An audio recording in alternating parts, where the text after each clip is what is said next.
I recently spoke on the Senate floor about the important issue of free speech. Today, I'd like to speak on the power of big tech to censor free speech. It's been 25 years since Section 230 of the Communications Act was signed into law. This law grants wide sweeping immunity to interactive computer services that host third-party content. The goal of Section 230 at the time was laudable. The internet was in its infancy, and content being posted to message boards by third parties was leading to litigation that threatened the spread of free speech and free expression.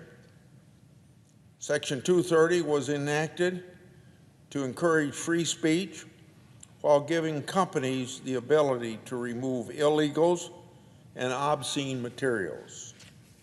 Section 230 and the legal shield it offers helped to enable the internet to grow into what we know this very day. However, interactive computer services are no longer struggling companies, but some of the largest corporations in the world today.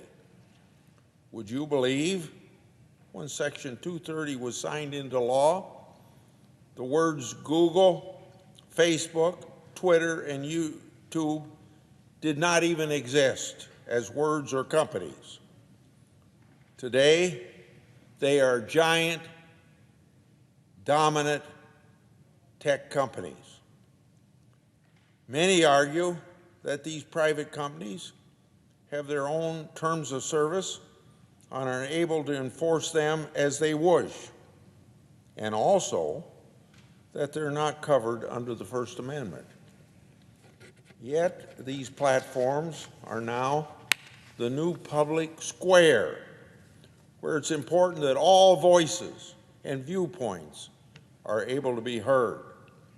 With the immunities that these companies have and the importance of dialogue on their platforms, arguably, they're in effect state actors, and therefore, First Amendment protections should apply to user-generated content.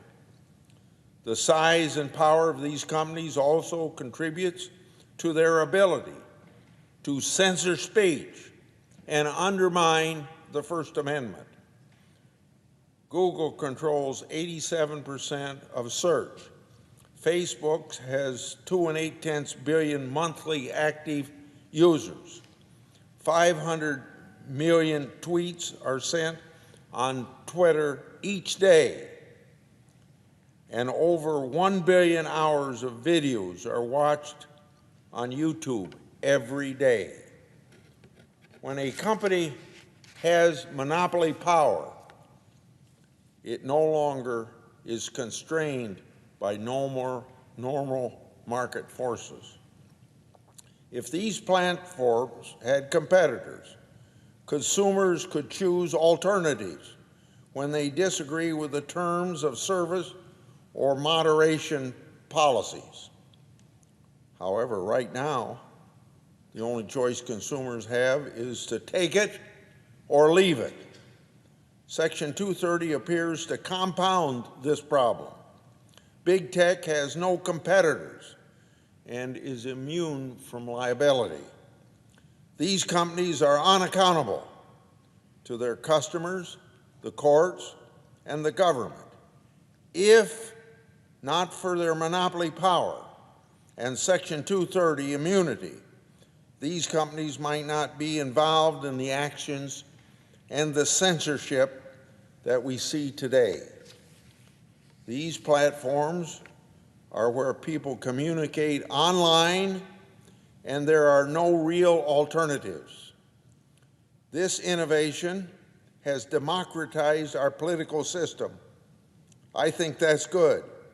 Yet there are people who don't like that every person is able to get their views out, and they want to interfere with and censor those views. We cannot stand for this cancel culture and the interference with free speech. Entrepreneurs want to challenge these big tech companies. Unfortunately, the system is rigged against the little guy startup. These companies can remove their website from the internet, delete your app from your app store, and permanently ban you from their platforms. These companies can also remove competitors or those that they disagree with, largely with no recourse. Millions of small business owners use tech platforms to operate their business. It's been a big boost to our economy over the last 25 years. Many business owners have been censored, banned, and demonetized. This can be done without warning, no explanation whatsoever, and many times without any meaningful due process. So, our antitrust regulators need to take a harder look at the actions of big tech. I recently introduced legislation with Senator Klobuchar to increase resources, the FTC and the DOJ antitrust enforcement. This legislation would provide an immediate boost to these agencies' effective competition responsibilities. Right now, there are essentially 5 companies within just the United States that determine what can and cannot be viewed by the American public. It's becoming increasingly clear that these companies are more beholden to cancel culture and not to the free speech principles that this country was founded upon.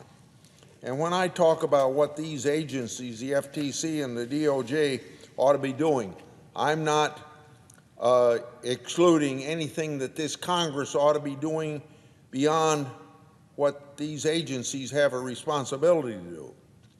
So I get back to a famous quote by Justice Brandeis, quote, "If there be time to expose through discussion the falsehoods and fallacies to avert the evil by the process of education, the remedy to be applied is more speech, not enforced silence," end of quote. It's time that we examine the need for Section 230 immunity. That's beyond what we expect DOJ and FTC to do. So, examine the need for Section 230 immunity and to what extent these tech companies are abusing their monopoly power.